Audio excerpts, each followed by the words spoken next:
Utah Capitol Journal 2012, brought to you by Comcast and the Utah Cable Television Association. Comcast Cares Day was a huge success. Comcast would like to thank the more than 3,100 employees, families, and community volunteers who gave of their time to enhance 11 elementary schools, city parks, and other organizations across the Wasatch Front to help kids and community members power their dreams. With your support, we made a lasting difference for thousands of students and community members in need. Thank you, and special thanks to our partner, KFC, for providing lunch. Comcast Cares! Hello, I'm Dale Zabriskie. Welcome to Capitol Journal, appearing 24 minutes after each hour on CNN Headline News and on Comcast On Demand throughout the legislative session. Our guest for this segment is Representative Mary Poulson. Representative Poulson, thank you for being with us. I understand you'd like to talk about funding for public education. Yes, it's a subject near and dear to my heart as a former educator, a longtime public high school teacher, history and English teacher.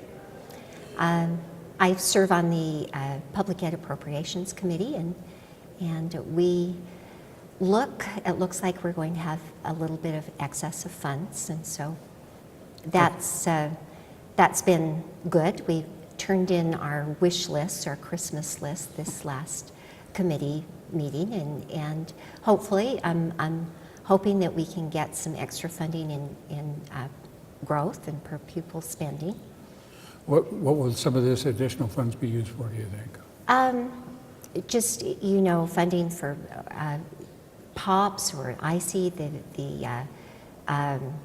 science organizations, the museums in the state. We, unfortunately, at our committee meeting, were asked to approve a list of intent language that we didn't have the opportunity to see before the meeting, and so I'm concerned that some of those will be included in our budget bill without having an opportunity to properly vet them and have discussions with them, through the bill process, and that's a concern for me. During this session, we've talked to others who, because of the surplus in funding, that growth in public education could be funded this year. Do you see that happening? That actually, with our committee meeting, came out first, number one, in our wish list. And I think, when you consider that we had 12,000 new students last year, 12,500, and it looks like it estimated 11,000 this year, that should be our first priority as well. So. A lot of talk also about a goal anyway of reducing class size or increasing teacher salary. What do you see, anything happening in those two areas? We actually have a bill. Senator Morgan has run a bill about putting a cap on class size, and it's in the process. It's made it through the Senate. We haven't seen it yet in the House, and that could cost us some money in funding, but I think it would be a very good bill, a very good thing to do. As an outsider looking in at the legislature, I see this funding education as a bipartisan issue or a nonpartisan issue. Is that your experience? I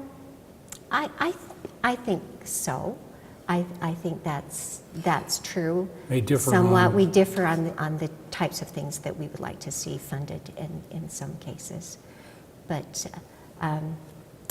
again, we do have some controversy with the funding as per the intent language that I mentioned in our state school board and PTA, and the superintendents of schools are really concerned about putting that intent language into the bill.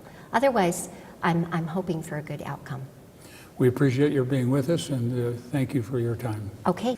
Thanks for being with us. Please join us again for Capitol Journal, appearing 24 minutes after each hour on CNN Headline News and on Comcast On Demand throughout the legislative session. You can also find us on Facebook.